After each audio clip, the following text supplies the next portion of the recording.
What's up, everybody? Happy Friday. We had some action today, huh? Day 4 of the trial. We heard from none other than Gwyneth Paltrow. We heard some more bickering and fighting between the lawyers. We heard lawyers accusing witnesses of committing perjury. We heard all sorts of things today. And there's a lot to talk about because we had more of who I have thought is the best expert so far testifying. We had yet another Sanderson daughter testify, another BNA witness that I thought was a little bit insignificant compared to some of the other witnesses, and of course, Gwyneth Paltrow. So we're going to get to all of that and more tonight. Hopefully you guys had a good week. Hopefully you're going to have an enjoyable weekend. Thanks for hanging out with us tonight. Hit that like button if you haven't already and subscribe to our page if you haven't done that as well, because we're going to keep going with this trial until it's over. I believe we have 4 more days. We are a bit behind schedule, but not a crazy amount. Potentially only 1 hour behind schedule, but we will talk about that later. The day started out with some bickering with the lawyers, and I'm going to play some of that, where the plaintiffs let defense counsel know the night before that they plan on calling Gwyneth Paltrow before Terry Sanderson. And he appreciates that. And we hear what the plaintiff's lawyer thinks about compliments coming from the defense lawyer here bright and early in the day. So let's jump into this video. And we're going to watch a lot of it together. Most of it's going to be focused on Gwyneth Paltrow because I think she is one of the 2 most important witnesses in this case. So a lot of tonight's video is going to focus specifically on her and her testimony. Because if they believe her, I think she wins. If they believe Terry Sanderson, I think he wins. So let's first hear how the day started. And mostly, I guess, it sounds like I'm not restricted then from talking about it. But mostly I was concerned, like, am I in trouble for bringing it up? But it sounds like if it's not in written order, and if they have brought it up, then I'm okay. That was my goal in bringing it up. It depends on what they bring up. I'm not sure what he's processing right now. Bob Sykes was kind enough to call me last night and say that they intend to call Gwyneth Paltrow before Terry Sanders. Is that still the case? Sanderson. That's supposed to be a private phone call, Steve. I didn't know that, but I do need to bring this up because if they're supposed to rest today, Bob, if you tell me this needs to be private, I will keep it private, but you didn't say that. Want a minute with counsel to talk about it? If it's not going to be this morning, we can do it this afternoon. Why don't we wait? Okay, thank you. By the way, Bob, I was complimenting you for being upfront with me, so it wasn't a diss. Okay, please, no more compliments. I was complimenting you, Bob. It wasn't meant to be a diss. Please, no more compliments from you. I mean, it's really gone off the rails here between the lawyers, and most of that is at the fault of Mr. Owens, if you ask me, and how he has acted through this case. I see people already asking about the female lawyer in the case. We will get there. But first, we have some other testimony to discuss. If I can find it here. Here it is. All right. Whoops. What's happening there? What is happening? All right. So, Dr. Bain comes on, disagrees with the defense experts, which we knew, talks about how meeting with the client is of the utmost importance, and none of those comorbidities are causing the problems that Terry Sanderson is claiming as a result of this incident. So, hold on 1 second here.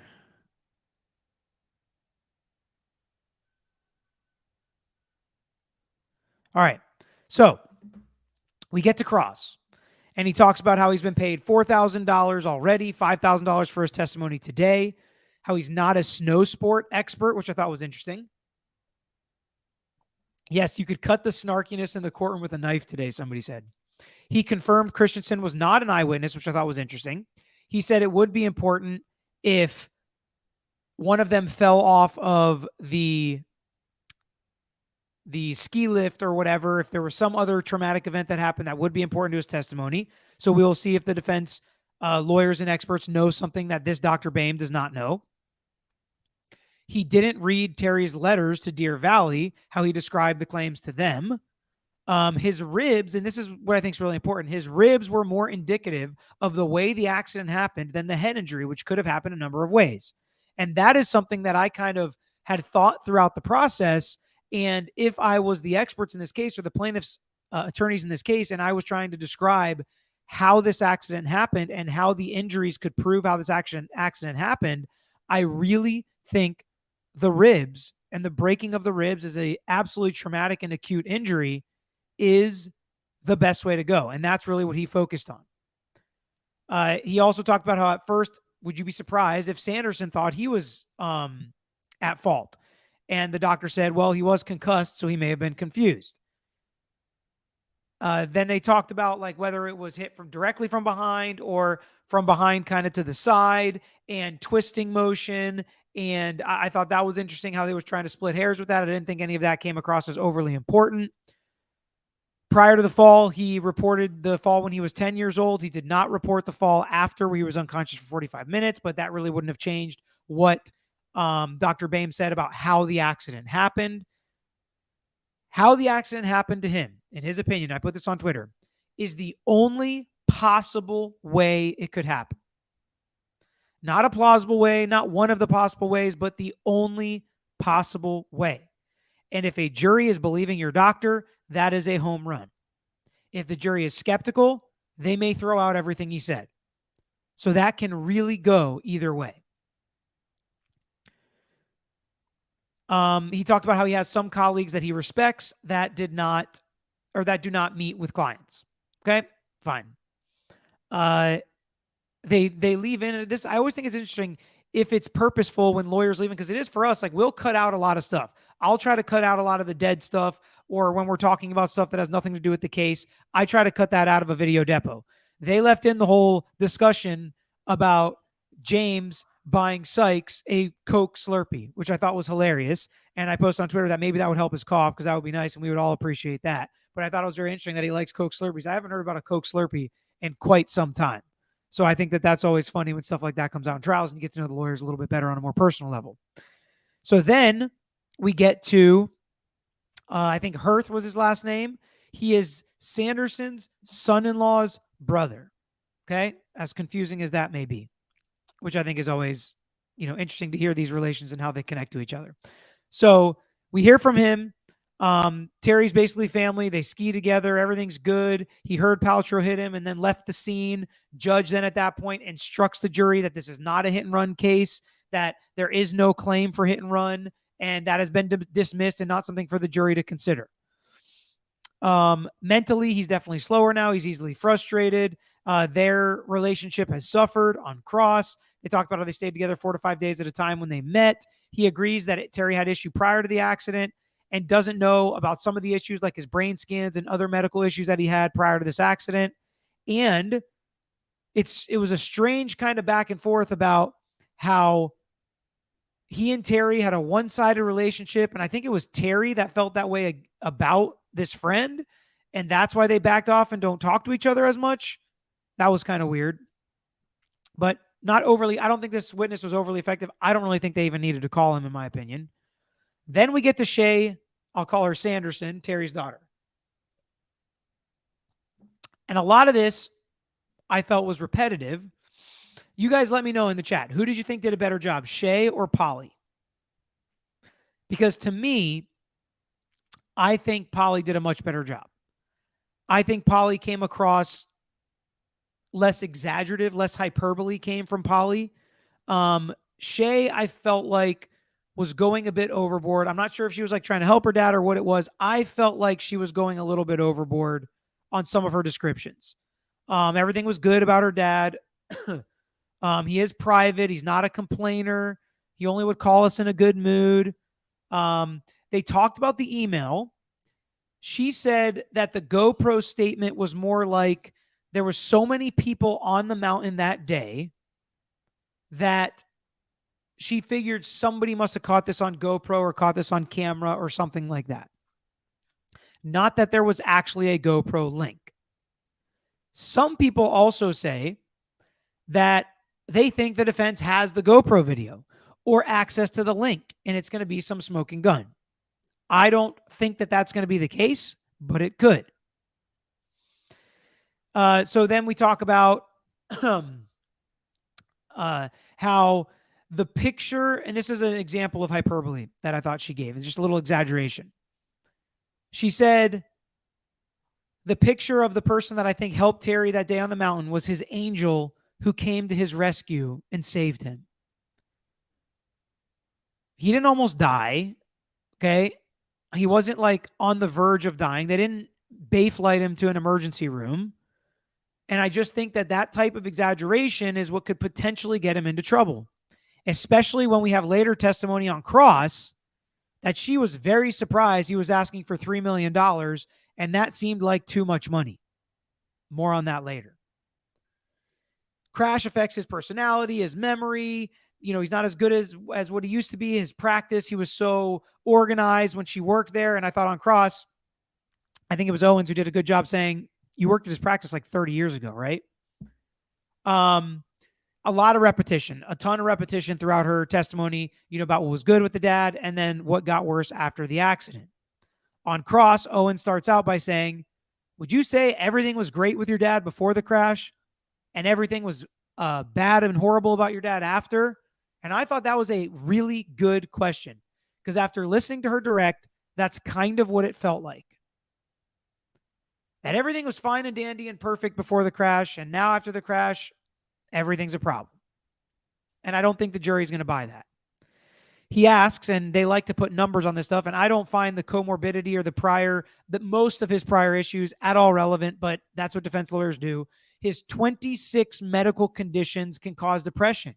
And they go through, did you know he had this? Did you know he had that? Did you know he had this? You're in a difficult position. And then he talks about you were shocked that he was asking for $3 million. So here's what's horrible about that. It's horrible if even his daughter, who thinks, and listen, this is the daughter that basically to me made the biggest distinction about Terry Sanderson pre and post accident. She is the one that thinks he was damaged the most by this brain injury.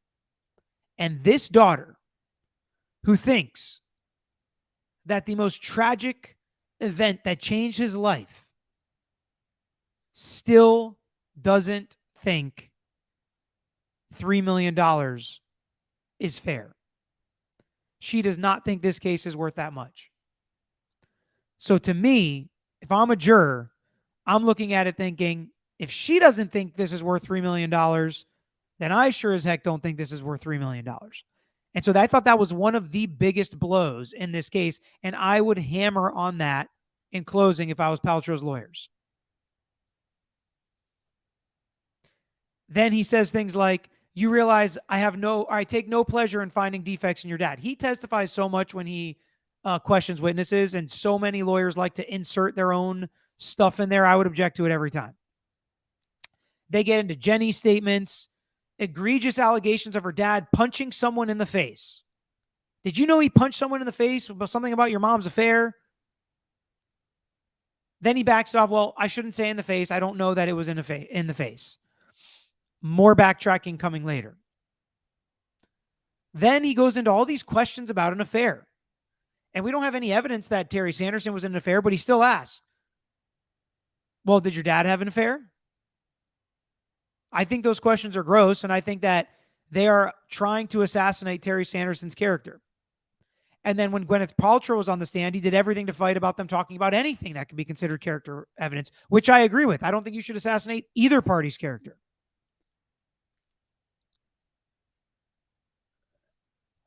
So I'm going to play again because I think the lawyering is very interesting in this case.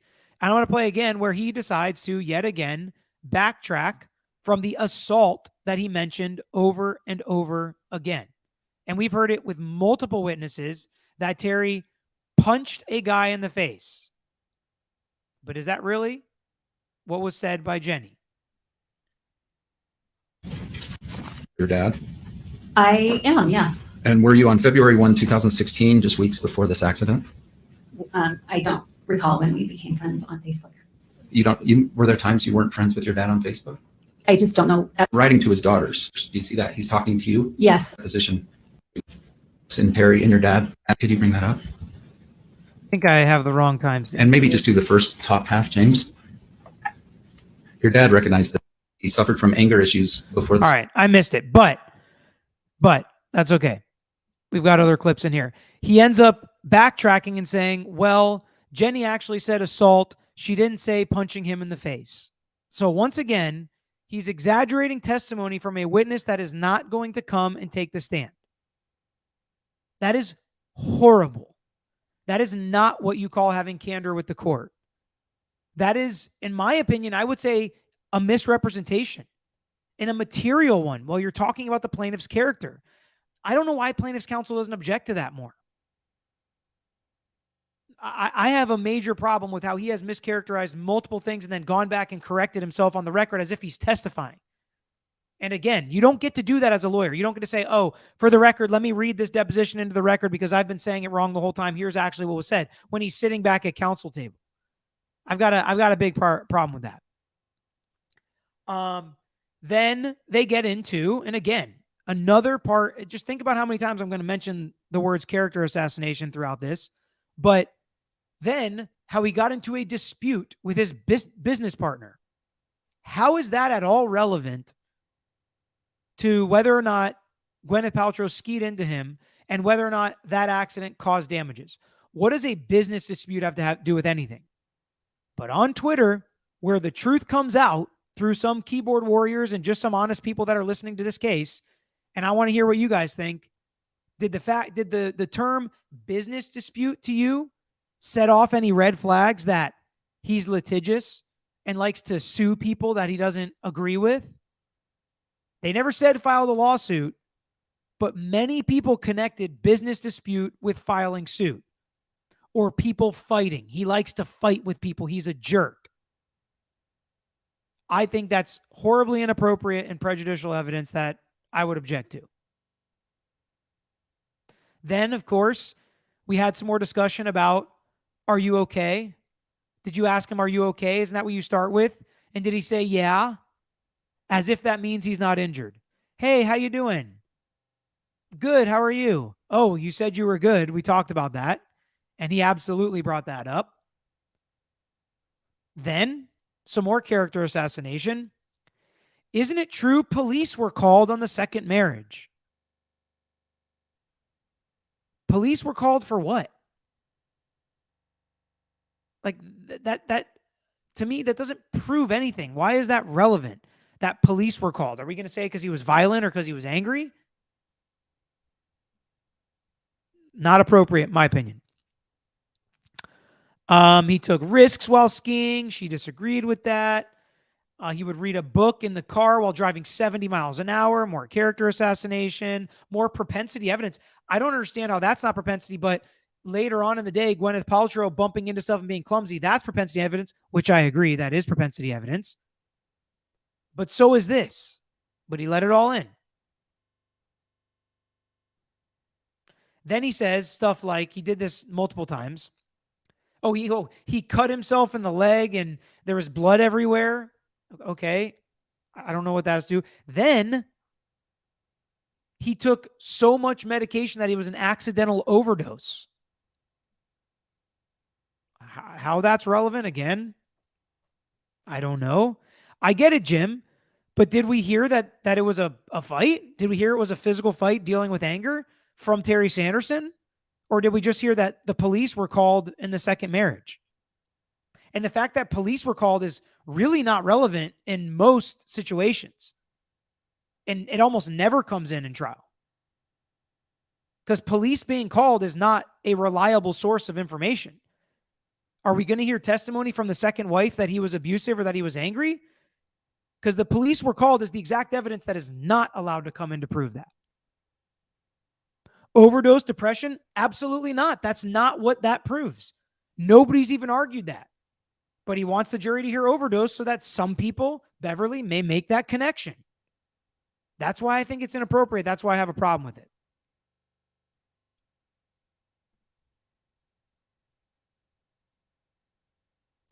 more relevant than her car door. Sure. I get it. Okay. So then he does stuff like this when he's asking questions, bolstering his questions basically and testifying in his questions, which again, you're not supposed to do. I'm not making this up. I'm getting this from depositions. That's not how you impeach. That's not how you ask questions.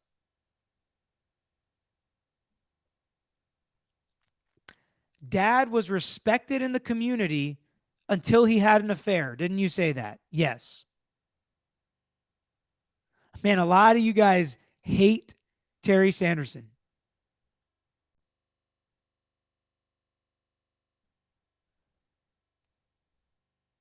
I mean, this is wild. You guys think this is totally appropriate, and this proves depression, and this proves anger, and this proves he wasn't injured in a ski accident. The fact that this man had an affair and he hurt his reputation in the community. This is what I say sometimes when people get injured in an accident, regardless if you disagree with Terry Sanderson, okay? Let's say you don't think Terry Sanderson's telling the truth. That's fine. He's a money grabber. Okay, that's fine. They do this to people that are legitimately injured as well because they don't care. They want to make it seem like you're not injured regardless of what they can do. And the fact that you have an affair must mean that you weren't injured. If your reputation was hurt before this accident, it must mean that you couldn't have at all had a brain injury, or your personality didn't change at all because you had an affair with your wife. Most people don't like people that cheat on their wives. Okay? Especially if you don't know the person from Adam and you're trying to judge their credibility. It's tough. This is tough. It's tough for me to hear. I understand. I like getting it. I like getting the honesty from you guys, but it's tough. It's tough. Then, okay, hopefully I got the right timestamp. I realized there's some timestamps I didn't confirm here. Today was a wild one. Didn't quite have enough time.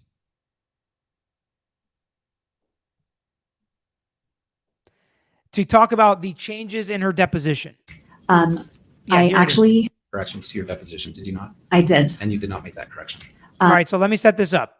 He's asking her a question, said you could have corrected your deposition, and then told her she had an opportunity to. She said she didn't, but then we get into this very interesting detail about what she did and what Terry Sanderson's lawyers told her to do. So somebody said, as a personal injury lawyer, I think you may be a bit biased in this trial. Just my opinion. That's fine. And you can say that. You can call me biased for thinking. And here's the thing. I definitely don't think this case is worth anywhere near $3 million. And wait till we get to Gwyneth Paltrow's testimony before you think I'm biased for Terry Sanderson. And again, I think the same thing, that stuff about Gwyneth Paltrow being clumsy with her kids should absolutely not come in. I'm saying it the same way. But I really don't think you realize if this was you and people brought up everything bad in your life or that they didn't like, or every time you got sick and said that had the effects after you just had a traumatic event, I think you'd feel differently about it. I'm just thinking about it if it was me as the plaintiff. It's tough to get over this stuff. It's tough. But wait till we get to Gwyneth Paltrow because you may be surprised what I thought about her testimony. Okay? All right. So let's hear what she says about these depositions corrections that she didn't make. I actually took... Did you make that correction or not? I made the corrections and Did I did not submit that in time because I was told by my dad's attorneys that will be a red flag and to just drop it. Yikes. If I'm sitting over there at counsel table, now I'm sweating and I'm pretty miserable because she says, I tried to make corrections and the attorney said that'd be a red flag. Yikes. Yikes. That's not a good look. And I did not submit that revised. So did you make other corrections to your deposition that your dad's lawyers told you not to submit? I had made... Yes or no? Did you make other corrections to your deposition that your dad's lawyers told you not to give me? Yes or no? I made corrections. Yep. The answer is yes. It's not a simple yes and no. Well, I'm not happy if you made corrections to your deposition that were never sent to me. So I'm wondering, you made corrections to your deposition and you gave them to your dad's lawyers? No, I did not. I did not give them to my dad's lawyers. Can I rely on your deposition here? Can you rely on it? At the moment in time, I believed that my dad knew who hit him. So that was actually a great job by Owens. I thought he handled that really, really well about the deposition issue and made it seem like, so your dad's lawyers don't want the correct answers. They don't want you to correct your deposition. They don't want this jury to know what the truth is. I thought he was pretty effective in how he handled that. Okay, then we finally gotten here. Gwyneth Paltrow takes the stand. There's about over 4,000 people here. Let's hit that like button. Let's get to 4,000 likes during the discussion about Gwyneth Paltrow on the stand here tonight, because this is where we're going to spend most of our time. And it was so clear to me that this female lawyer, and I wasn't going to play this part, but I might as well. This female lawyer was trying her hardest to be friendly, to start off friendly, start off on a good foot, be likable, be girls with Gwyneth Paltrow. A lot of you say you think she did a horrible job. I don't think she did a horrible job. I don't think she did a great job, the female lawyer, but I think it's funny that the first witness that she handles is Gwyneth Paltrow. As if, these plaintiffs' lawyers aren't showing their hand about what they think and why they think strategically this may be the right decision. But let's take a listen to how this started. Thank you.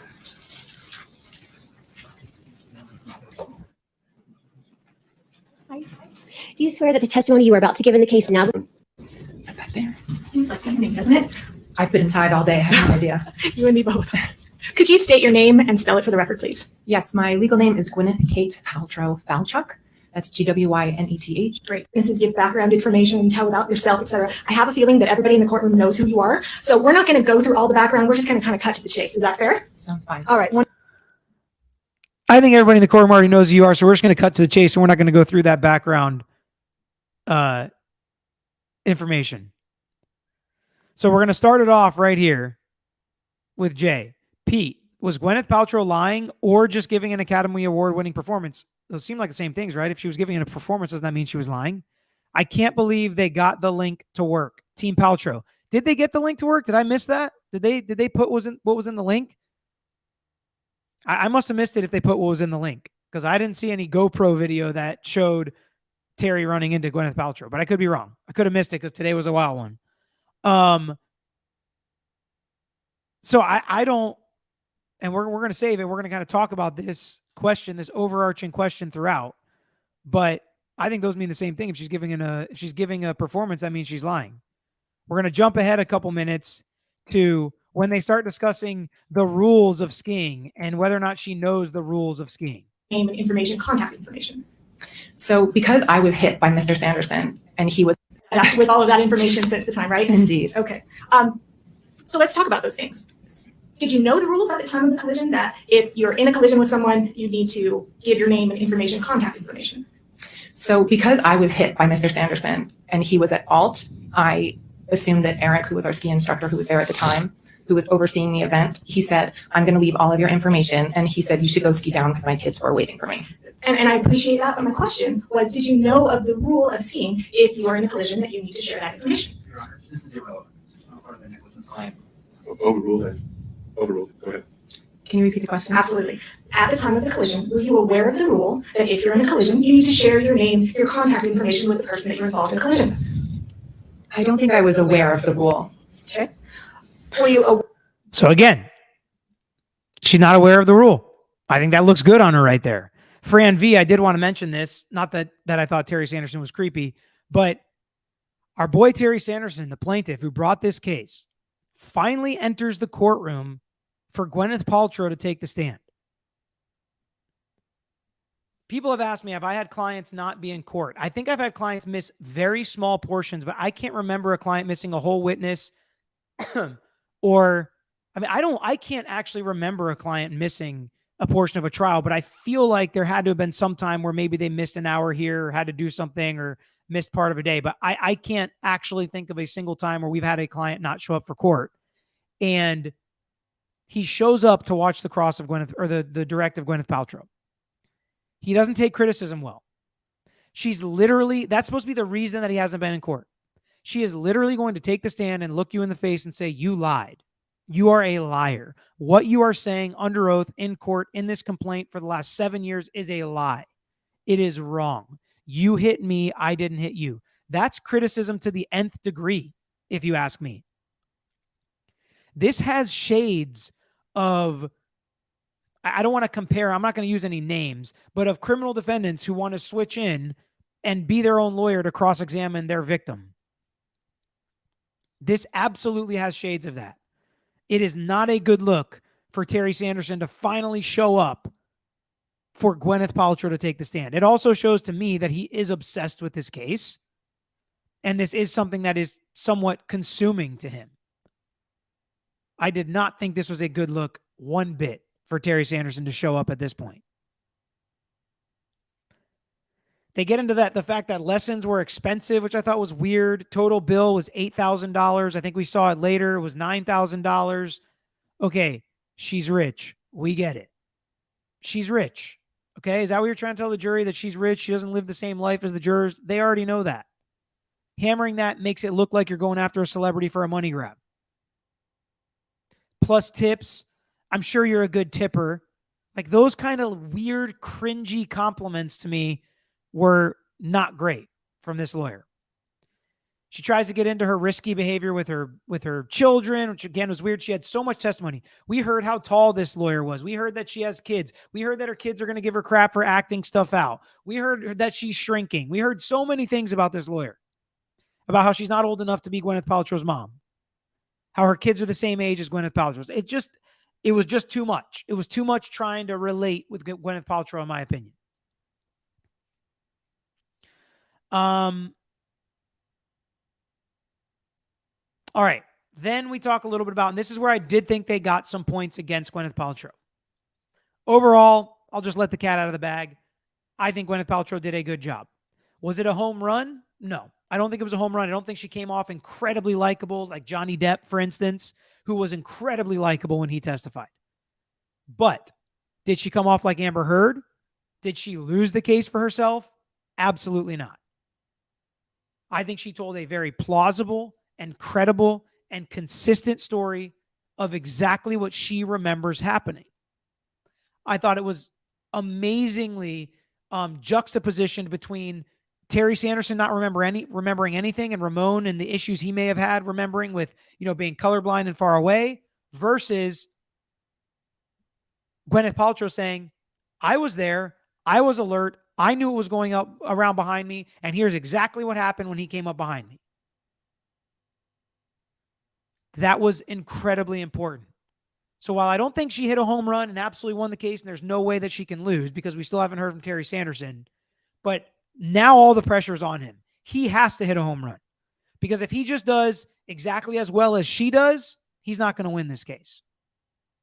He needs to do better. He needs to be more believable than she was.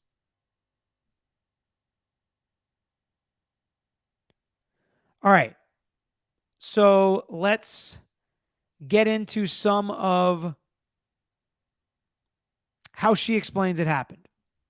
Oh, sorry, I forgot this part. The one point that they did make against Gwyneth Paltrow, I thought, were her kids saying, hey, look at me. And Gwyneth Paltrow's like, no, my kids don't really do that when they were this age. They did it when they were younger. Then she's like, well, in your depo, you said they did it. She's like, oh, did I?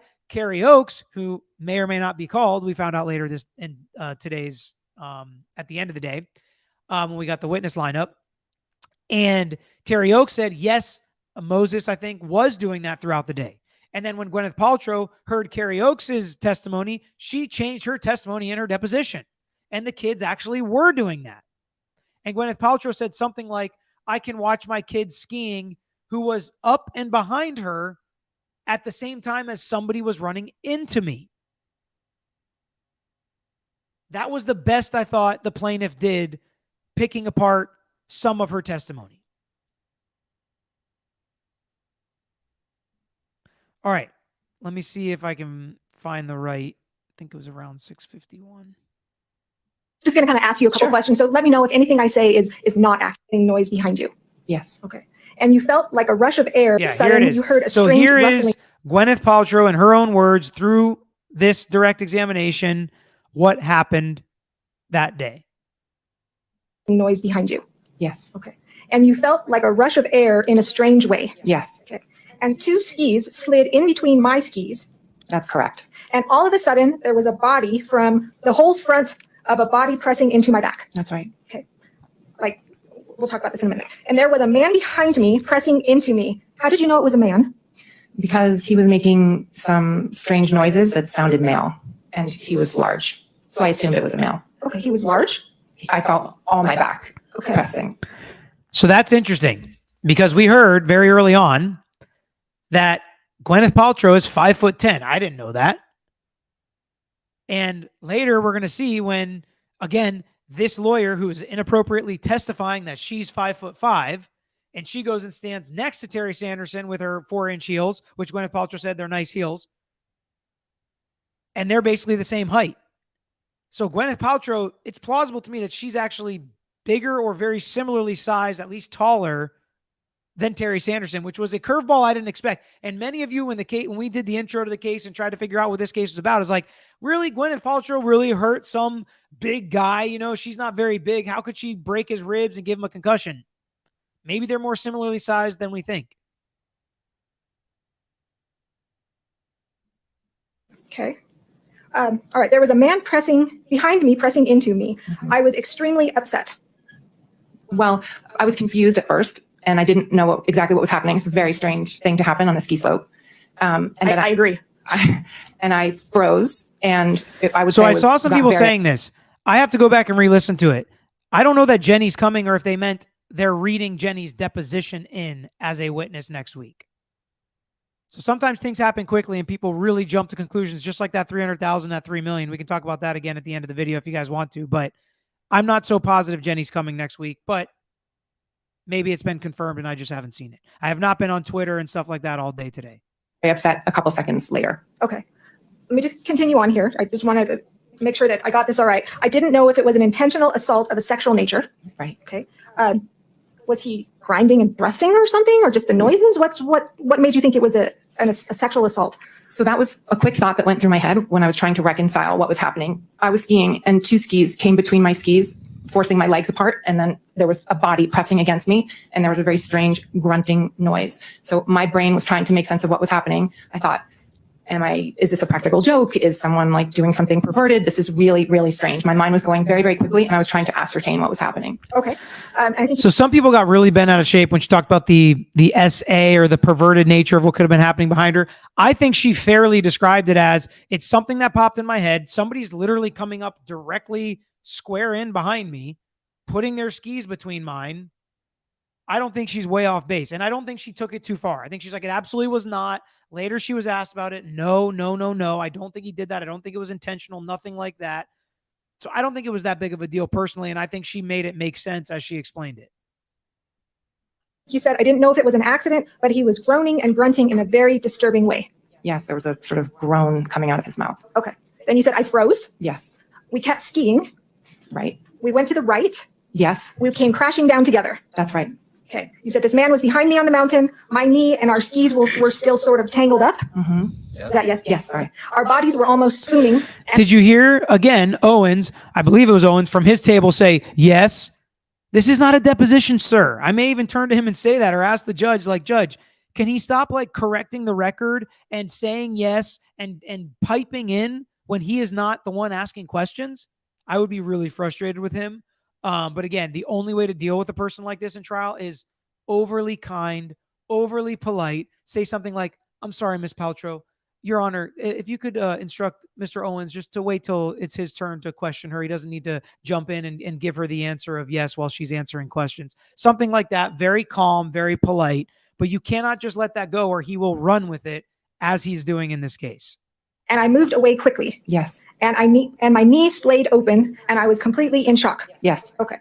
All right. I'm going to stop there. Okay. And if the court and Ms. Paltrow, if you don't mind, since again, when we did this over Zoom, would you mind stepping down and us kind of acting this out a little bit so I can get a good feel? Let's see. Can we approach Her Honor? Yeah, the answer to that was no. She does not want to do that. Her lawyers object to it and she doesn't end up doing it. But Some interesting things happen right after when this lawyer still tries to figure out a way to somewhat act this The court out. doesn't mind if I act it out, correct? Let's just get a sustained. Yeah, the objection was sustained as requested. Another thing I thought was annoying, and most judges don't do that. They don't sustain objections in open court. You can sustain an objection at sidebar, and it is on the record, and the court reporter still types down the stuff that's at sidebar in case anybody didn't know that. But multiple times today, Owen was like asking for the judge to tell the jury that he won this objection, and the judge did it. I have loved this judge. I think he has made, and I could be wrong or forgetting something, I think he's made one wrong call that I can remember in this case that I think was just blatantly wrong, and I think it was a mistake. And I think if somebody would have brought it to his attention, he would have fixed it like that. And it's coming in later in today's video. Overall, I thought this judge was amazing, but I don't know why he did this on the record. There's nothing like wrong with it, but I would have been like, seriously, he wants to like call it out in front of the jury to make sure they hear it. And he did it multiple times today. But, you're welcome to move around the courtroom. Wonderful, thank you. Do you have a microphone? Yes. I don't think she really said that, Nick, that it was that. Okay, Ms. Paltrow, so your counsel doesn't want you to come down, so I'm not Your going to ask Honor, you to come down. that's inappropriate. The judge sustained the objection, so she shouldn't comment on what I want. It's what the judge wants. The objection was sustained. It's not what the judge wants, is how the judge rules. But again, this lawyer is trying to make sure the jury knows that, maybe they're trying to play, she's a big shot, she refuses to get off the stand. All these other witnesses have gotten off the stand. I don't really think that many have in this trial. I am going to try and be both you and Mr. Sanderson at the same time. Let's Fair? have Bob. Bob can be. Again, Mr. Owens, nobody's asking you, sir. He volunteers Bob. The plaintiff's lawyer's like, Bob can do it. How about Bob? And then Bob gets up and he's like, Terry Sanderson's here. Why doesn't he do it? It's like, what are we doing? What's going on? Just let her do it by herself. Let's have Mr. Sanderson, he's here. No, Let's I have don't want to, we're not going to reenact what happened. I think you can ask questions, and Yes. if you want to stand and move around in order to help Perfect. you with those questions, you can do that, but that's as far as we're going to go. That's not a problem at all. All right, so since you're not down here, Mhm. may I ask how tall you are? I'm just under 5'10". Okay, I am so jealous. I think 'cause I'm shrinking though. you and me both. I have to wear 4-inch heels just to make it to 5'5". Well, So they're very nice. Did you hear that little exchange? I'm going to back it up so we can hear it one more time. 5'10", it must be nice. I have to wear 4-inch heels just to get to 5'5". They're very nice. Gwyneth Paltrow says, this is one of those reminds me of a sorority or something, or like a scene from a movie where there's like two sorority sisters that hate each other, but they're in the same sorority. So they have to like pretend to be nice to each other. They're like, oh, 5'10", that's so amazing. I have to wear these heels to be 5'5". And she's like, oh, but those are such nice heels. It reminds me of, what is it, Mean Girls, where they're like, oh man, what is the line? Where it's like, I like your outfit, but she's thinking in her head like she hates it. I can't remember. I botched that, but that's what this reminds me of. This exchange between them two, multiple times during this direct exam. I am so jealous. May I ask how tall you are?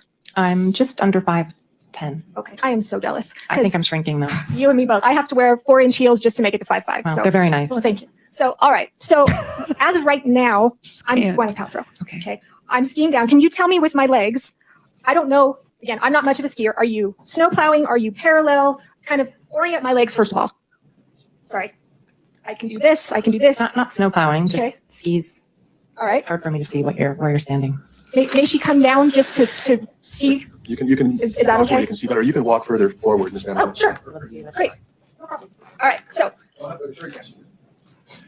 Sure, you can go ahead and stand, or did correctly. Yes. Go ahead and tell me how to move them. I think, skiing down, going to the right. Okay. So Okay, about probably a little bit further apart. okay, like that. And then 2 skis slide slowly between my skis. All right. So my feet are about what, a foot apart?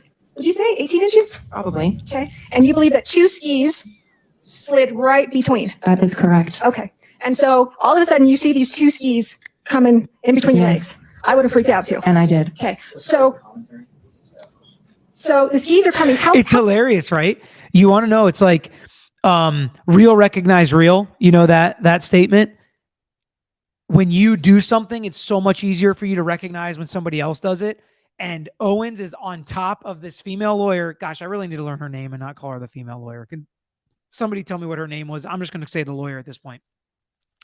But Owens is not letting this lawyer get away with any testifying on her own. I shouldn't say any, because she did say she was 5'5" and whatever. He's letting her kind of give that banter. But she's saying, oh, I would too. And he's like, can we get rid of the comments? Which is exactly what he does. And it's just funny to think of it that way. All right. So then they get into it.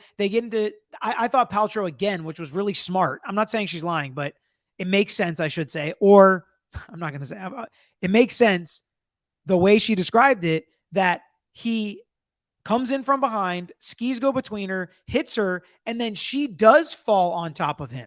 That's how she describes it. And then they kind of roll, because that can cause broken ribs. It's his fault, but she's not saying he doesn't have broken ribs. She's not even saying he doesn't have a concussion. Later, she kind of agrees to that stuff, or at least that she's heard testimony of it. And this description of the crash and the fall could make sense with that. It could make sense. She talked about screaming, you skied into my effing back, and Sanderson said sorry, and then she apologized for her language in court. But there was another mean girl statement here, which I was like, when she said, my eyebrows raised. Okay. I apologize for my bad language. And well, in fact, you were screaming that so hard, you were worried that Moses was hearing you. Yes. Okay. And after you were screaming to him, isn't that when Mr. Sanderson said, I'm sorry, I'm sorry? I said, you skied directly into my effing back. And he said, oh, sorry, I'm sorry. Right. And that was you screaming at him while he's on the ground still, right? I was yelling at him. Pretty loud, pretty I forceful, was pretty upset. right? You're Yeah. small but mighty. Actually, you're not that small. Like what? Come again? You're small but mighty. Actually, you're not that small. I was like, I had the what is it? Gosh, I'm like really good at pop culture stuff. I watch a lot of this stuff. My mind is just going blank. The Homer Simpson going back into the bush. You're small but mighty. Actually, you're not that small. Imagine one of the dudes doing that. Imagine Sykes doing that. I was like, oh my gosh, that was so uncomfortable. But she was trying to correct herself, because the reason she said that is you don't want her to be this small little petite person. You want her to be big and mighty to wreck Terry Sanderson and injure him. So she didn't want the jury to think, oh, we think that she's small. I almost fell out of my chair when that happened. And if I would have done this, I literally would have wanted to literally disappear from the courtroom.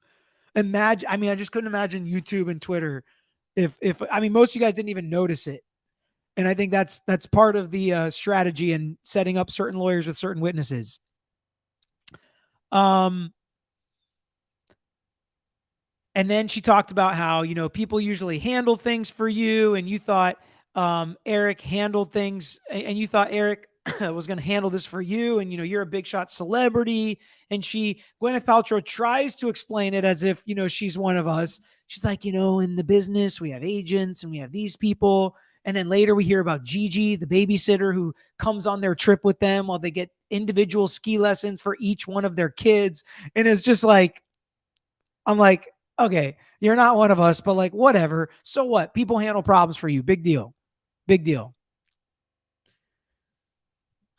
So Eric, she made it sound like, Gwyneth Paltrow was bad because she didn't stay around and ask, how was he doing? Because Eric was doing that, and she skied down with her family. And frankly, if Sanderson was at fault, it would be normal for them to be like, yeah, go ahead, get away. If, you're angry about this, let's kind of separate them.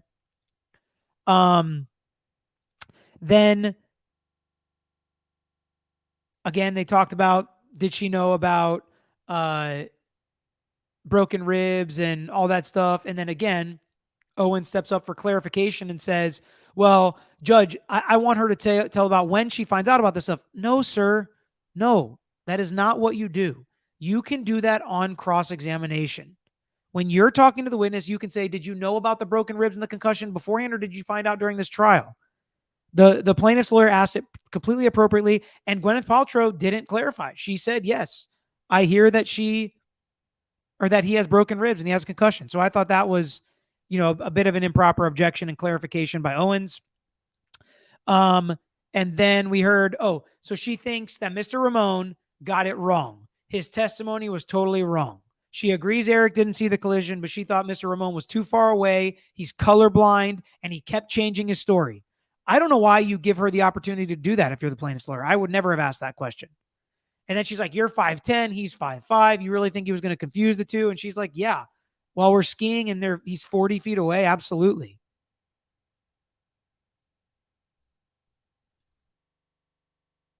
Somebody said, Scott said, so condescending how you're imitating GP's voice. Would you do the same with Johnny Depp? I didn't know I was imitating GP's voice, and I absolutely did imitate Johnny Depp's voice. I did more than that, actually. But yes, I would. And I wasn't meaning to be offensive in the way I was imitating her voice or anybody's voice. Okay. Let's see what else we got here. She went in to get a massage, but no medical treatment for her neck or back. No indication anybody knew who she was at that point. And then again, she's like, well, we were all wearing ski outfits. I was trying to, I was trying to, have people not notice me. Yes, I've been noticed before. And the lawyer says, I bet it was probably a better ski outfit than most people were wearing. I was like, gosh, what is happening here? And then Gwyneth Paltrow was like, well, actually, I still have the same one today. Oh, I guess that's what you mean by imitating her voice. So sorry. I was imitating them back and forth because I think it is very, I think they're being like sorority sisters who don't like each other but have to get along in court in front of people. So that's, I guess, what you mean by me imitating her. So I apologize for that. So she says, and I'll just do it in my voice, I only have the one. Actually, I think it's more fun me doing Valley Girls, like April said. But she's like, actually, I still only have the one. Like, we're going to believe she only has one ski outfit. Does anybody in this chat, if I was going to say I didn't believe one thing Gwyneth Paltrow said on the stand, it's that she only has one ski outfit. Find that hard to believe. All right. And then they talk about their comments on the other witnesses, the defense witnesses, and how the doctors are wrong. And she's like, well, do you have a medical degree? She's like, no, obviously I don't have a medical degree, but I disagree with those doctors because that's not how it happened. That is not how it happened. He ran into me. I didn't run into him. So something about their analysis is wrong. And I thought she did a good job with that. I really thought that she did a good job with that. You're accident prone. And then we hear, I think it was outside the presence of the jury, that on Jimmy Kimmel, she admits that she runs into things and is accident prone, and therefore she's lying. And I was like, uh-oh, are we going to have another Amber Heard situation where we see a TV show and we see somebody get impeached with it? But we didn't. The judge sustained an objection. But we do get a little bit of this. We do get a little action here when a lawyer says that Gwyneth Paltrow lied under oath. And a lot of people on Twitter had some strong takes about this. Or character trait is not admissible to prove that on a particular occasion the person acted in conformity with the character or trait. Thank you, Kristen. And And I saw somebody say Kristen earlier, so we will go with Kristen. Or Van Orman, is that Motion more appropriate? 14 Or pertains to KVO. her public appearances and previous unrelated injuries. That's the previous instances of that I believe that Ms. Van Orman is referring to. And the court's order says it appears the plaintiff does not intend to inquire into the areas covered by these motions, and the motions are therefore granted. The ruling will be revisited if the defendant opens the door. If that occurs and the plaintiff wishes to present any of the categories of evidence, he must first address this with the court out of the presence of the jury. And I guess there wasn't any request. I mean, is that what your motion that is pending relates to, that you want a clarification? No, that's regarding the ski expert. Okay. But what about prior inconsistent statements, Your Honor? I'm entitled to ask her if she's testified that she's lied under oath a number of times, and I want to be able to show. She's lied under oath multiple times, and Owen stands up. He is not going to take that. I'm not going to take that from my client. And look at how I paused it. I didn't even mean to do that. But can you guys see Gwyneth Paltrow's face? Can I zoom in on this? Does that work? I don't know how to zoom in, but if I could, I would. Gwyneth Paltrow's face, she is offended and stunned that this was said. And a lot of you are saying slander. That's going to be defamation. This lawyer should be punished for that. Before we go too crazy, okay? Because a lot of people wanted a certain someone and people convicted of perjury for saying one thing in a deposition and another thing on the stand. Let's just hear her explanation. She apologizes for it later and backtracks, but let's hear her explanation. Show the jury that Slanderous, and I want it withdrawn. It's slanderous. Well, I'm- She has testified just a moment. inconsistent. Just a moment. Just a I'm moment. not gonna say- Well, counsel, I'm talking, okay? Have a seat. I love that by the judge. Owens literally was basically going to disregard what the judge said and say, I'm not going to stand here and allow that. It's like, sir, sit down, please. This is a moment I wanted to tell him to close his trap and be like, brother, we get it. You're fighting zealously for your client. You will sit down now. You are going to stand there and listen because I'm speaking and I'm the judge. Certain lawyers just, it's rough with certain lawyers. But let's hear what the judge says. And then let's hear her explanation. She said she lied under oath. Let's hear her explain it. Let's give her the benefit of the doubt. Okay, the statement that you just made, do you want to rephrase that? Yes, absolutely. She has made prior inconsistent statements. During her deposition, Ms. Paltrow was asked a number of times, 3, 4, 5 times. That may be on this issue. That Yes. may be, but to me, without some witness tying it into the essential elements of this case or the essential issues in this case, I see it as collateral impeachment. So, Even the fact that Mr. Ramon has testified that she skied into Mr. Sanderson, as in she is also walking into walls, etc. the ruling was, my understanding was that the plaintiff was not going to inquire into the areas covered by the ordinance, which included that the previous unrelated injuries or other instances of conduct. So I'm going to stand by my ruling. I haven't revisited it. I think it's a good ruling. And I'd like an apology, Your Honor. There was, and I'm sorry, all I'm saying there were inconsistent statements. I am not trying to cite Ms. Paltrow nor say that she's lying by any which way, form, or form. We accept that. My client says she accepts that. Okay, thank you. Let's take a short. I mean, this, I'll tell you right now, that's something that doesn't happen in court where there's not a celebrity there. I'll tell you that right now. I mean, that was really some exchange. So she feels like she was saying things under oath that were not true. Now, we don't like the L word, but especially when she was saying how she's not clumsy, doesn't bump into anything, and then she has a Jimmy Kimmel video that says she did. But she did the right thing. This lawyer, Kristen, KVO, absolutely did the right thing, apologizing, backtracking, saying, I did not mean to say that she lied. I just meant it was prior inconsistent statements. Sorry for getting ahead of myself, Your Honor.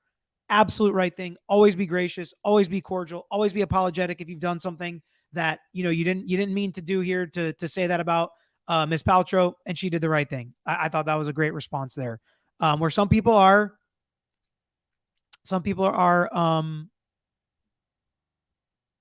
don't like that, and I get it. Okay, let's get to some discussion about the counterclaim and the $1 bill that's been waved around in this trial. But The objection was sustained. Okay, I'm moving on, shifting gears. That was once again Owens wanting on the record that he won an objection, and the judge sustained his objection. So, Ms. Paltrow, the reason I got involved in this case in the first place was your counterclaim. So I want to talk with you about the counterclaim. Is it true that you feel it's unfair that Mr. Sanderson has brought this case against you? I do. And he has deterred you from enjoying the rest of what was a very expensive vacation? Well, I lost half a day of skiing. Yes. Okay. And This is another tough one, right? She lost half a day of skiing. I saw some people kind of dragging her for that.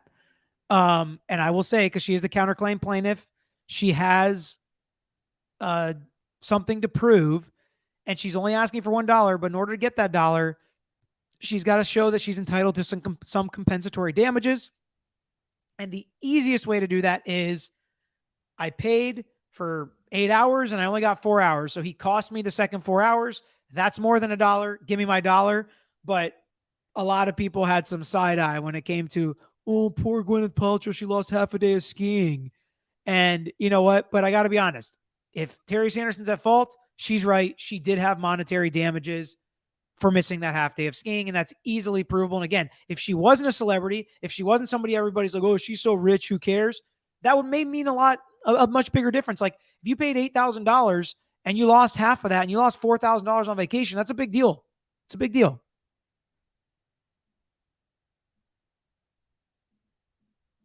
And I think that's what your counsel has argued as well, that you had a full day pass, but you can only ski a half a day. Yes, I went back down after lunch. Okay, right. And that's when you had lunch and you got a massage. Yes. Okay.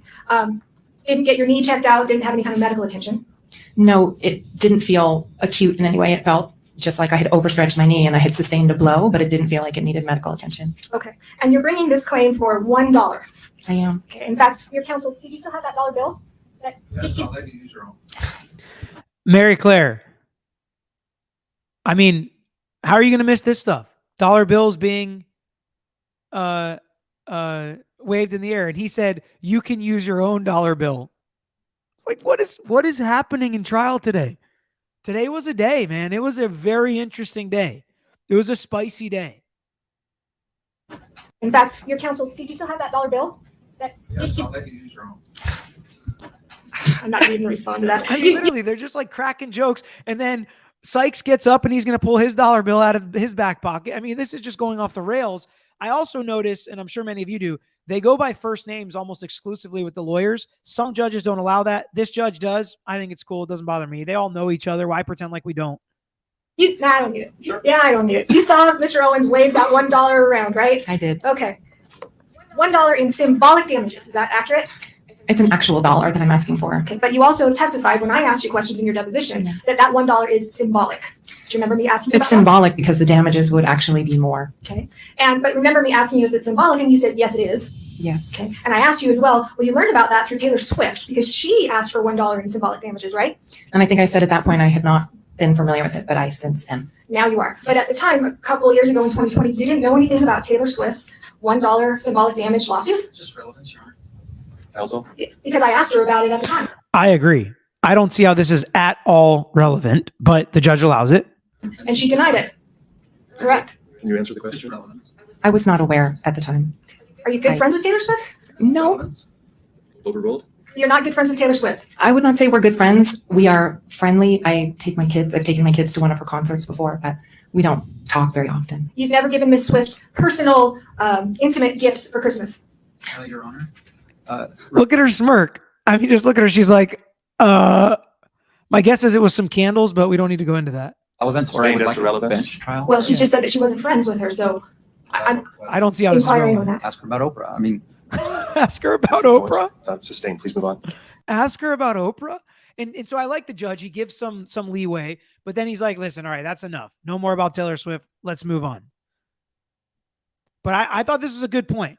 You guys tell me if you like the distinction or if you thought this was a good point.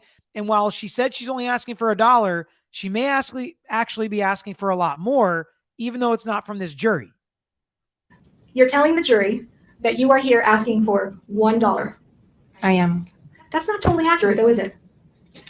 What do you mean? Well, the jury isn't going to be deciding this, but you're also asking the judge to award you attorney's fees for over hundreds of thousands of dollars. Isn't that true? Your Honor.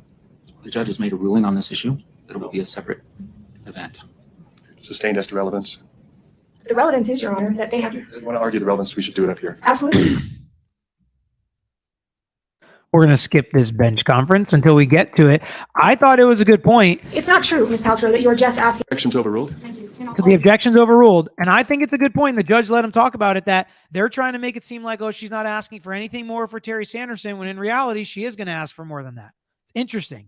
And that's why symbolic damages bring with it different arguments than just normal compensatory damages. Because if she said, I want $4,000 for half of my skiing time and whatever, then she can connect the dots to those dollars. a little while. So it's not true, Ms. Paltrow, that you're just asking for $1. You are also asking, and this is not for the jury to decide, but this is for the court to decide later, you're asking for your attorney's fees in this case, which could be quite substantial. Is that not true? So It's a I'm yes- it's a asking yes for or no. $1 for me and then reimbursement of attorney's fees, which is a separate thing, And that could be a substantial amount, correct? potentially. Okay. And when your counsel got up waving that $1, don't you think that's a little bit of a mischaracterization? She said, I have one more question on this issue, and this is now 3. Overruled. Go ahead.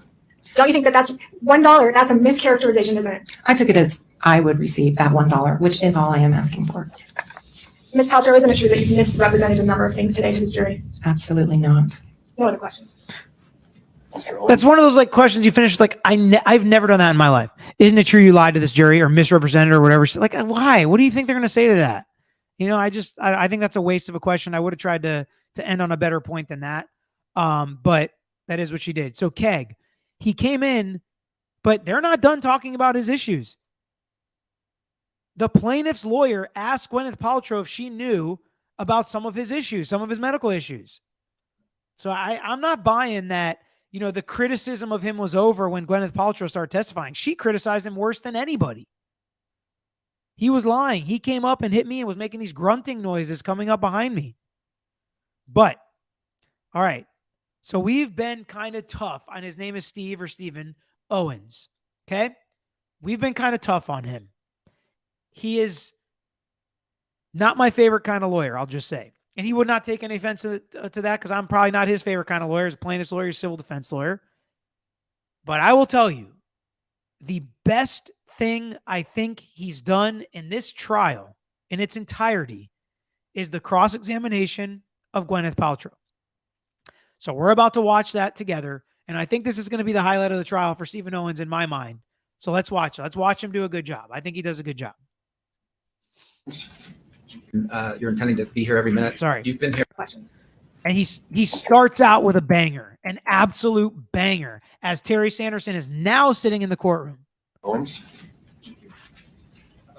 You've been here every minute of this jury trial. True? True. And you're intending to be here every minute next week. I am. Have you enjoyed yourself? I've learned a lot. Who hit who? Mr. Sanderson hit me. You've been here every minute. He thought she was going to say it was tough, but she's like, actually, I've been learning a lot. So she's maybe kind of enjoyed some of it. But you've been here every minute. And it's like, somebody else hasn't, but he's not commenting on his presence. And then he says, who ran into who? The ultimate question. And she says, he ran into me. Starting out, perfect start. The comment was that Mr. Sanderson doesn't take criticism well. Do you take criticism well? In my profession, after all these years of being in the public eye, I think I take it relatively well. I think he might have been expecting her to say, does anybody take criticism well? But the point is, regardless of where we're getting criticized, I'm sitting here in trial. But either way, she gave that answer, which is also fine. The point is, nobody likes criticism, but you're sitting here throughout this entire trial because it's important to you. That's what he's trying to get across. You keep sending me notes. That's weird. I didn't cause these damages. That's absolutely correct. I think that's an inappropriate way to ask a question. But again, the judge let him. The plaintiff's lawyer didn't object. Also interesting that it's attorney-client privilege that we're getting into a little bit there. Just a lot of weird things with that question, but he was doing it for effect, that she continues to pass him notes. So now when the jury sees her pass him a note, they're going to think she's probably saying, I didn't cause these damages.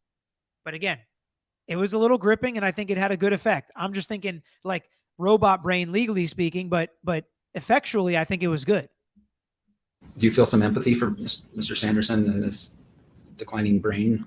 You know, I really do. I feel very sorry for him. It seems like he's had a very difficult life, but I did not cause the accident, so I cannot be at fault for anything that subsequently happened to him. So his daughter got up and said he was cursing out her daughter. Did you hear that? I did hear that. Did you cause that? I did not cause that. Did you give him brain injuries that were evident on his MRI in 2006? I did not. All right. Do you feel bad for him? Yes. She's showing some empathy. That makes her very likable, that she feels bad for him. There's no doubt. It's sad what's going on. And again, he's hearing about this and he's sitting right. That's him, right? I think that's right. That's him in the olive suit over the right side of Owens. He's listening to this negative stuff about him, cussing out his daughter, these injuries, prior physical ailments. And he's sitting there. He looks perfectly fine to me. Okay, let's start on a happier note. Let's bring up that picture of you and Moses. So I thought that was a great opening to this cross-examination. A great opening to the cross.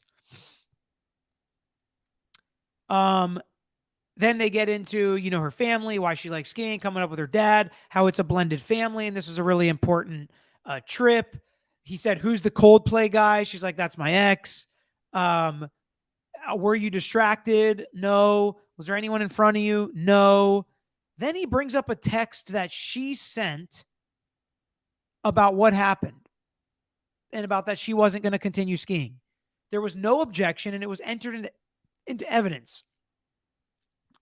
I'm kind of surprised because I thought it would be considered hearsay and improper bolstering to say, like, look, I even said this at the time. She can testify to it. She can testify. I told him I wasn't going to come back or whatever. They want to know if I was going to come back. I told them no. And it's not necessarily hearsay there because it could be effect on the listener, or regardless of whether it's true, they acted based on what she said But to bring in the text message, I thought was really interesting. Again, just kind of a legal nitpick there. And then she says, that guy hurt me, so I went back and stayed, and Gigi helped me. Gigi's the babysitter. Is a full day pass more than $1? Yes. And then he tries to get into, he says, assault is the unauthorized touching of someone. And he was going to say, did Terry Sanderson assault you? Literally, that's where he was going. But there was an objection, which was sustained. Then we hear about, or then he does talk about like how you didn't want him to touch you, right? Right.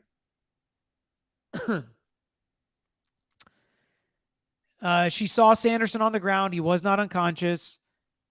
Christensen did not yell, which I thought was interesting.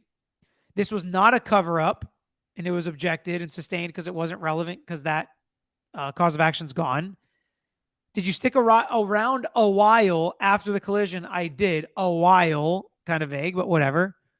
And did you, in fact, lose more than $1? Yes. Did he hurt you? Yes. Your whole family is coming. They're missing school. All of your experts support your version. And then he said, actually, I mean the truth. And you remember things and he doesn't, right? Yes. Really great. Really great cross.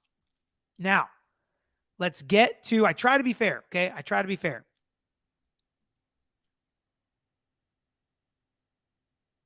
The one thing I think the judge has just gotten blatantly wrong in this case, and I think it's because Owens, for once, did not make an argument that I think he should have.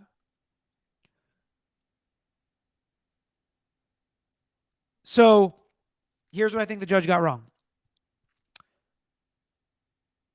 During his cross-examination of Gwyneth Paltrow, and that's what it is, cross-examination, he asked a couple leading questions. The plaintiff objected to leading, and the judge sustained that objection multiple times.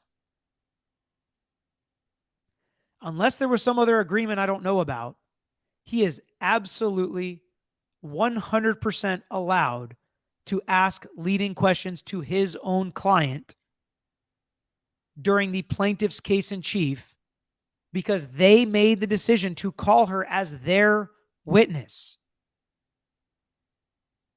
And when they call her as their witness, they're taking the risk that you now get the benefit of cross-examining and leading your witness wherever you want her to go. Now, I think it's a good strategy to let Gwyneth Paltrow speak, ask her questions so they remember what she says, exactly what Ben Chu said, and we listened to that interview this morning. But if you want to lead her once or twice, or you want to make sure she gets a certain point across, they called your client in their case in chief. That's not going to be a good witness for them. And one of the reasons it's not going to be a good witness is because you can cross-examine her. This has happened to us before. Well, they will call treating physicians as if they're going to be bad for our client or they want to hurt our client who they've been treating for 2 years. And guess what? I get to cross-examine them. And it goes wonderfully. It's not me turning them into my witness. They are my witness, and you called them. That's on you. And we heard that they may call her again in their case in chief. And if they do call her again in their case in chief, the defense, they will not be able to cross-examine their client. They will then have to ask open-ended questions and let her speak. They cannot lead her. But I thought it was a miss. And the only reason I thought it was a miss is because Owens did not make that argument. I think if he would have, the judge would have been like, oh, you're right. Everybody's so used to it's like when your client's on the stand, obviously you can't cross-examine them or lead them. Very interesting. All right, on redirect. We saw your text, but Mr. Ramon said that you hit Terry less than 5 minutes after the incident. She said, my kids are going to give me crap for acting that out, which again, I thought was weird. She didn't think it was appropriate to ask if she was okay, even after Eric did. Yes. She admits now she's making a claim for more than $1, and she does admit that. And recross, they read through the report again from Deer Valley. She confirms it, and they move on.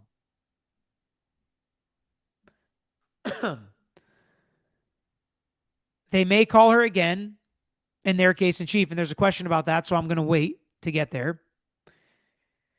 He objects to Sanderson testifying Monday because the plaintiffs say they want Sanderson to testify Monday, and then they're going to close. They have stacked witnesses, which he has mentioned before, and I think he did purposely saying, I've got all my witnesses lined up every second of the day, Judge, for the next 3 days. So Sanderson's going to have to wait till Monday. And so let me tell you why that's inappropriate.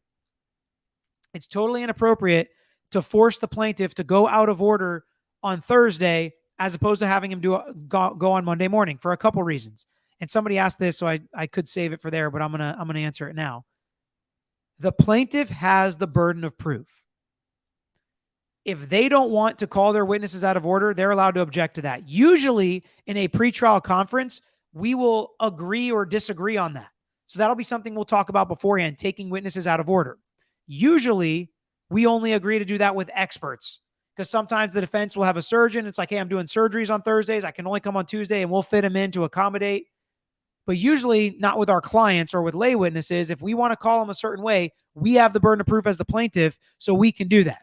So that's the number one reason I think the judge should have denied defense's request to force Terry to wait, and the defense put on their whole case, and then Terry go last at the end.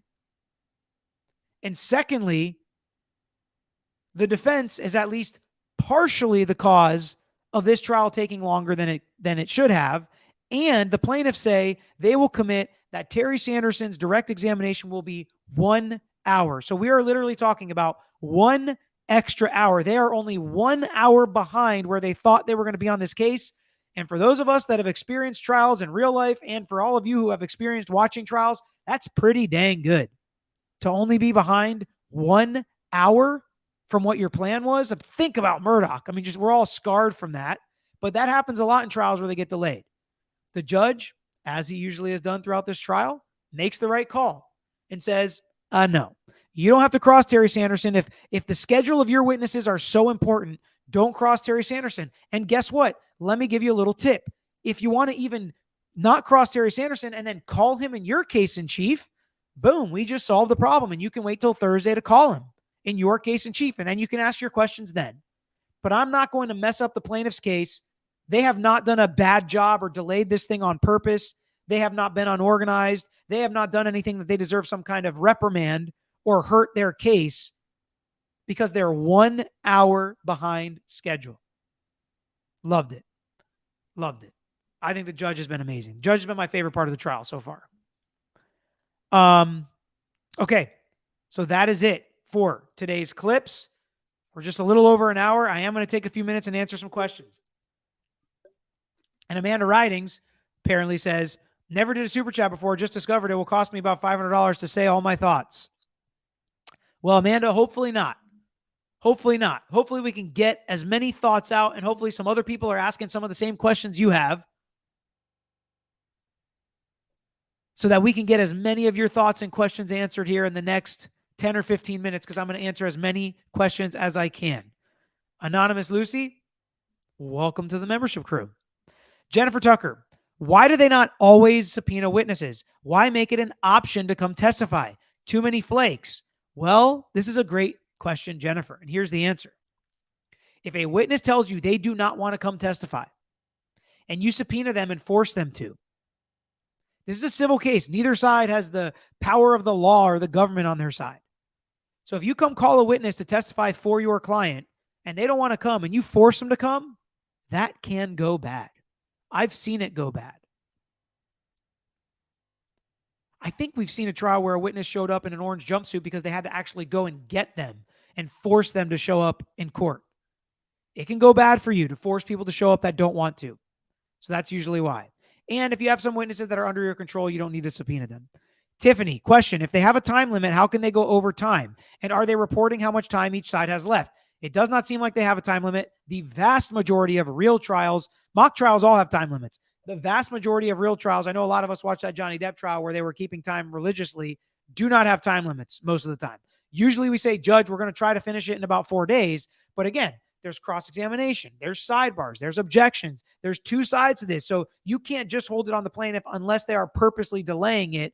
There is no limited time limit in this case and in most cases. Andrea, GP stated she was skiing on the right side because it was a crowded slope. If that's so, why weren't there more witnesses? I have no idea, but everybody seems to agree Ramon was the only witness. Tori, I feel like the witness who saw the accident for the prosecution is not credible since he thought he saw the Coldplay guy with GP. GP felt believable to me. Terry Sanderson issues could be age-related. Thoughts? I agree with all of that. I am going to wait and reserve ruling when the other most important witness testifies.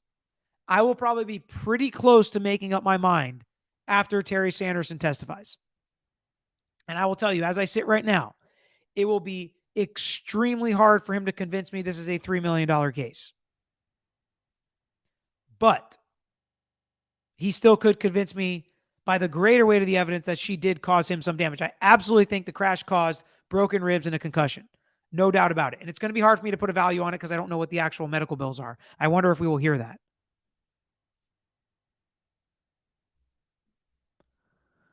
All right. Next. Mehdi, as much as the scummy lawyer is trying to assassinate Terry's character, I still feel Terry assassinated his own character with his over-exaggeration and little white lies. But why is the cheating relevant to the case? I don't think it is. Texas Angel, will Owen be or have to answer for this? No. Defense lawyers do stuff like this all the time. Keg, what's with all the corrections to the depositions in this case? So every case, everybody has a chance to fix their deposition. Most of the time they don't. But like I already discussed in the last video, you can't just go and like wholesale change a bunch of your opinions or your answers. It's usually like, oh, this is spelled wrong, or I said 6 o'clock, or I said 6 times, not 16 times, and they must have misheard me, stuff like that. Ashley, I believe he was hurt. My questions are, 1, how badly, and 2, who was at fault? I agree with you. I think we're in the same place at this point. I'll wait to hear everything until I make the decision. That's great. Keely, thoughts? Do or don't call her in defense case. So I was surprised to hear that they might call her. It could just be a strategic decision. I would not call her again. I thought she did a great job. I thought they got everything out that they needed to with her. I wouldn't call her again. But if things are going badly and you feel like you need her to come again, then maybe I would.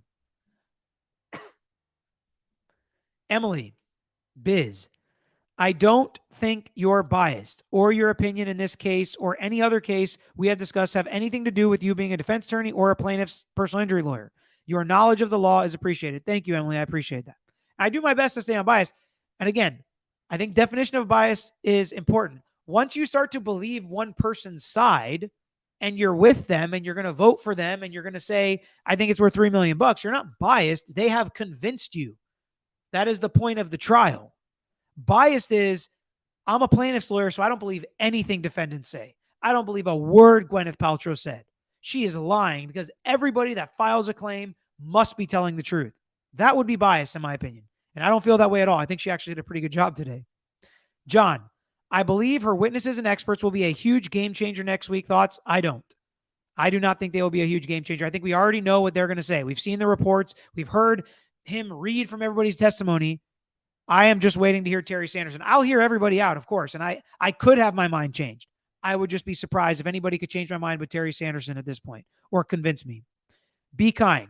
She is asking for $1, and if the judgment is in her favor, why would she have to pay attorney's fees? Haha, fun little fact. You still have to pay attorney's fees when you're sued, even if you're right. But many times, if you're right and you do certain things, you can get the other side to pay your attorney's fees for forcing you to go through all this. George the Cat. I'd give subpoena lay witnesses more leeway about their flawed testimony. They're not in front of camera or used to being questioned as much as experts or celebrities. I'd be scared. Prep wouldn't help. I agree with you. It's really tough. It is really tough. And that's why I always like to give people grace and not nitpick too much, especially on lay witnesses. Experts, it's their job and they get paid a lot of money too, so they better do a good job. Deb K. If the court reporter can hear the sidebar, can the person on the witness stand? Sometimes they can. If they're not allowed to answer something, the judge will usually tell them. But that's not why Owens wanted announced. Northern Wanderer. Can't you bring up prior statements during cross or only to prove inconsistencies? Prior inconsistent statements. You can't just bring up prior statements because that would be hearsay unless it's a party opponent or some other kind of exception to get it in. Rebel Duck. I think the text GP sent the day of the incident saying he heard her, she was going to get a massage, made me believe she got hit by him. Exactly. Which you're believing that text for the truth of the matter that was asserted in that text, and it was asserted outside the courtroom, which is an inappropriate use for that text, but it didn't seem like plaintiffs objected.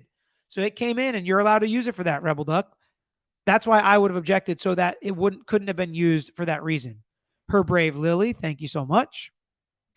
Azam, Peter, how can a defendant also become a witness for the plaintiff? Civil cases.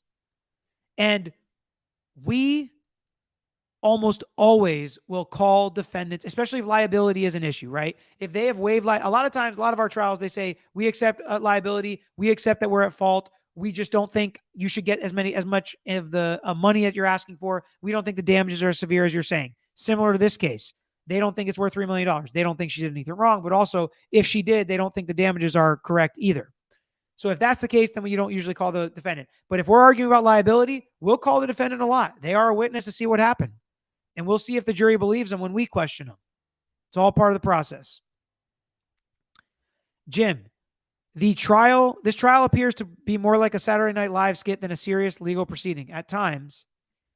Amanda, GP's testimony changed things. I believe her, as it should. That's what the case is about. Who do we believe? Most of the time, it comes down to the parties.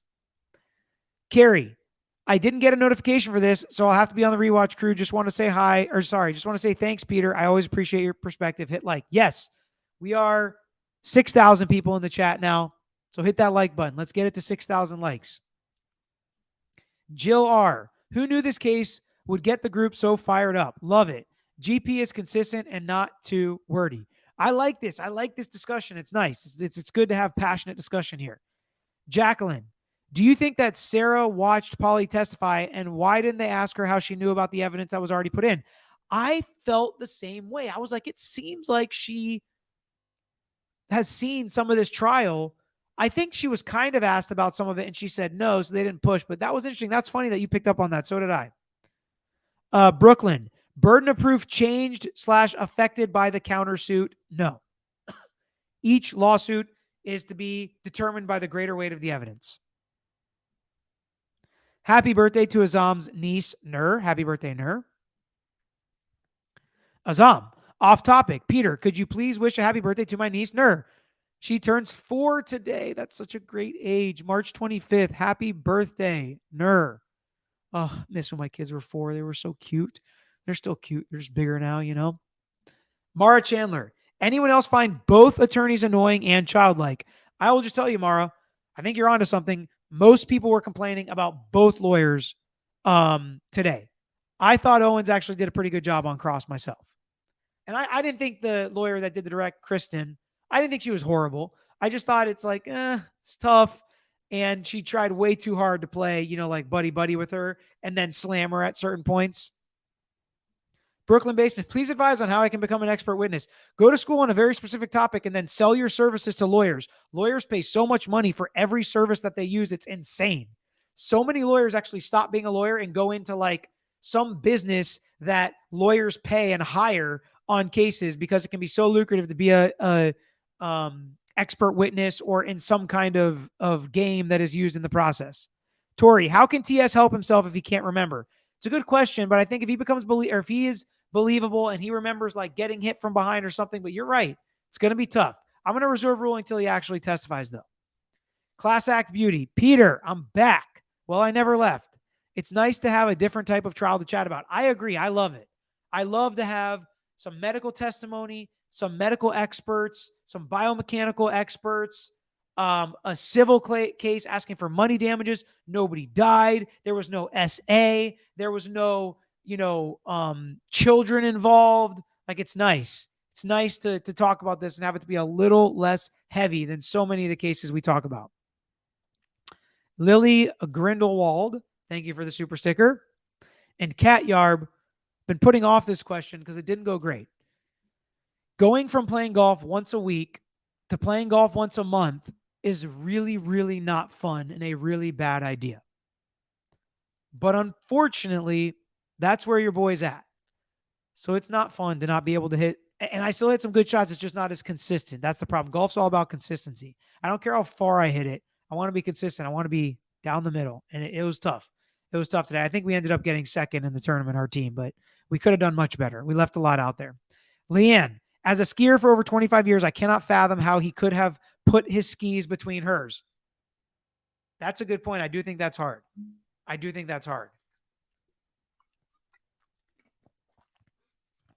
really do. That's a good point. But I mean, I think it's possible. I do think it's possible. But especially if he's kind of like out of control and freaking out, do you think he'd put his skis together, like go from out here to in here? Or would he do this, or would he, go out, spread eagle? That we've heard some of that. I don't know. Steph Morris, thank you for the super sticker. And Azam, yes, happy birthday to all. And thank you guys so much for joining me. Veronica, thank you so much for all the kind comments. Check us out on Twitter and Instagram as well at Tragos Law, and hit that like button here as we are wrapping up. I'm about to send it to the outro, but first, Mary Claire. Peter, you missed one of my mean girl comments. GP said to the female lawyer, "What's your name again?" Yes, she did. She big leagued her. She sunned her, as we say. Sorry, what was your name again? Was it Kristen? Was that your name? Okay, because I want to say it like this. Kristen, listen here. That's basically what it was. It was like, I want to use your name for effect in my answer, and it's Kristen, listen, here's my answer. Yes, I thought that was great. Thank you for reiterating it, and I'm sorry I missed it. Just a lot to chat about and not enough time. Hour and a half, Friday night. I got to call it. It's time for the weekend. We are going to have Aiden Fucci sentencing discussion on Saturday, and then I think we have something that's going to drop Sunday as well. But I appreciate all you guys. You're the best. You're so much fun. I learn a lot here. Hopefully you do too. Hit that like button on the way out. We're done here. And subscribe if you haven't already. Please join the squad. Thanks for watching another episode of The Lawyer You Know. If you enjoyed the episode, please hit the thumbs up and share with your friends who may be interested here on YouTube. And don't forget to subscribe. You can also follow us on Instagram, Twitter, Facebook, and TikTok at Tragos Law is our handle. And don't forget to listen to the Lawyer You Know podcast featuring new episodes every week. If you have a pase you want to talk to us about, if it's a personal injury case, wrongful death, catastrophic injury, car accident, or slip and fall case, please email us at lawyeryouknow@gmail.com. And of course, all these links I just mentioned are included in the description below on this episode and every episode. So until next time, this is Peter Tragos, the Lawyer You Know.